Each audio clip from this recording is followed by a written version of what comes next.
Police veille, François Bersani est avec nous, secrétaire départemental du syndicat Unité SGP Police dans les Yvelines. Merci d'être avec nous. Donc il y a une mobilisation. Cela dit, quand Gérald Darmanin, François Bersani, dit 100 000 forces de l'ordre mobilisées, on se roule par terre, on dit mon Dieu, il va y avoir des contrôles, mais 100 000 forces de l'ordre, c'était la même chose l'année dernière. Hein. J'ai envie de dire que c'est le tarif habituel, François Bersani. Tout à fait, Eric. Les 100 000 policiers et gendarmes annoncés, c'est ce qu'on retrouve à chaque 31 décembre et même hors contexte crise sanitaire. Donc la question va se poser de prioriser les missions ce soir. Il faut savoir aussi que le 31 décembre, traditionnellement, comme le 21 juin, comme le 14 juillet ou le soir d'Halloween, ce sont les pics d'activité en matière d'intervention police-secours à travers toute la France. C'est-à-dire que c'est la soirée de l'année où les centres d'appel police ou gendarmerie de France explose avec entre 1000 et 2000 appels rien que sur la soirée du 31, avec autant de demandes d'intervention police-secours pour des violences conjugales, des violences intrafamiliales, pour des personnes avinées qui n'ont pas su s'arrêter en matière de consommation d'alcool et qui se battent même dans un foyer, même s'ils ne sont pas dehors. Nous aurons des accidents aussi de la vie courante, nous aurons des gens alcoolisés qui tomberont des balcons, nous aurons des gens qui se battront et ça fera des interventions police-secours. Donc la notion de contrôle, j'ai entendu le préfet du Calvados qui, c'est la méthode Coué, il annonce des dispositifs massifs, mais en fait ces dispositifs, ils seront très tributaires de la première mission de la police ce soir, c'est de répondre aux appels police-secours. Et je ne parle même pas des violences urbaines. On sait aussi que c'est un marronnier le 31 décembre avec les attaques contre les forces de l'ordre, les voitures brûlées. Donc, ce déploiement d'effectifs, il faut le mettre en rapport avec la demande en matière pour la population en matière de sécurité des biens et des personnes ce soir. C'est le pire soir de l'année.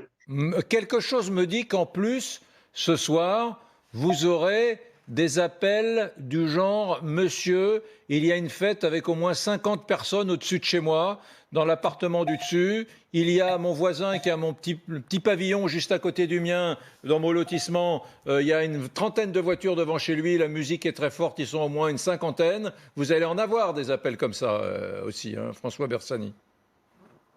Oui, D'ailleurs, attendez. Quels sont justement sur ce sujet-là, c'est-à-dire des fêtes avec beaucoup de monde, quelles sont les consignes ?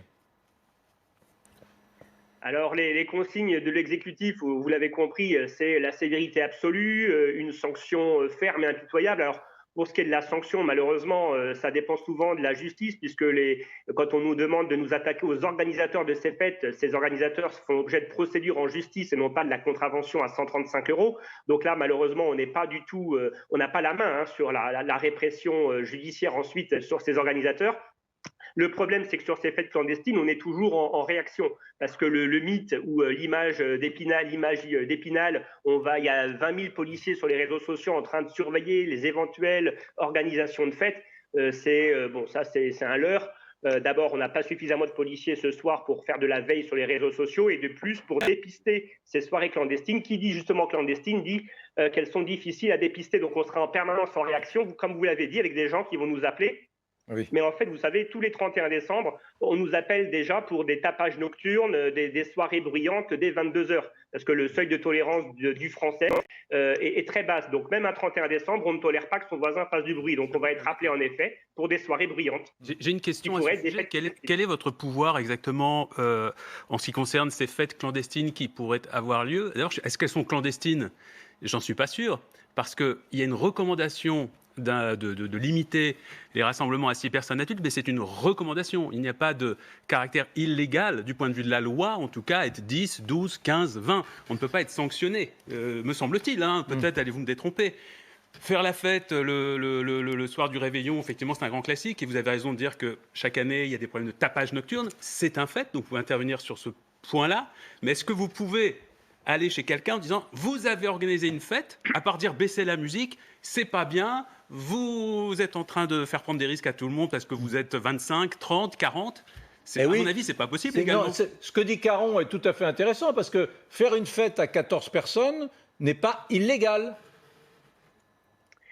Les observations d'Aymeric Caron sont ultra pertinentes. En effet, ce que vise le gouvernement ou le pouvoir exécutif, c'est l'organisation à des fins pécuniaires, donc on va dire une concurrence qui serait amener des boîtes de nuit ou des bars à ambiance dans des lieux privés où des personnes font payer l'entrée. C'est ça, les précédentes fêtes clandestines à Joinville-le-Pont ou ailleurs, ce sont des personnes qui exercent une activité dissimulée ce soir en invitant donc des disques jockeys, des barman, en faisant entrer en effet un nombre de personnes contre de l'argent et donc se livrer à une activité commerciale qui en effet est interdite. Donc c'est ça la fête clandestine. En effet, si vous voulez inviter 5, 10, 15, 30, 50 personnes à des amis chez vous sans les faire payer, mais que vous ne pouvez pas, à part s'ils sont pris sur la voie publique entre 21h et 6h, d'abord d'une, vous ne pouvez pas interdire. Deuxièmement, contrairement à ce que j'ai pu entendre sur des chaînes concurrentes, on ne peut pas rentrer de force entre 21h et 6h dans le domicile pour faire cesser la fête.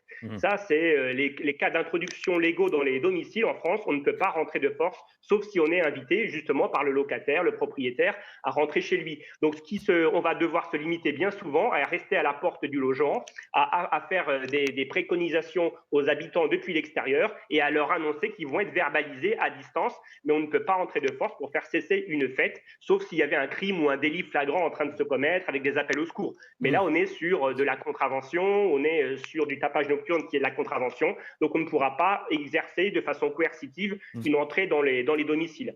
Merci François Bersani, vous avez été très précis et merci à la remarque très pertinente d'Aymeric Caron. Effectivement, paradoxalement, faire une fête chez soi avec 35 personnes ce soir n'est pas illégal à condition donc qu'on ne les fasse pas payer et qu'il n'y ait pas de disque jockey, que ce ne soit pas une concurrence à une boîte de nuit, mais voilà, c'est peut-être immoral ou amoral, mais en tout cas pas illégal.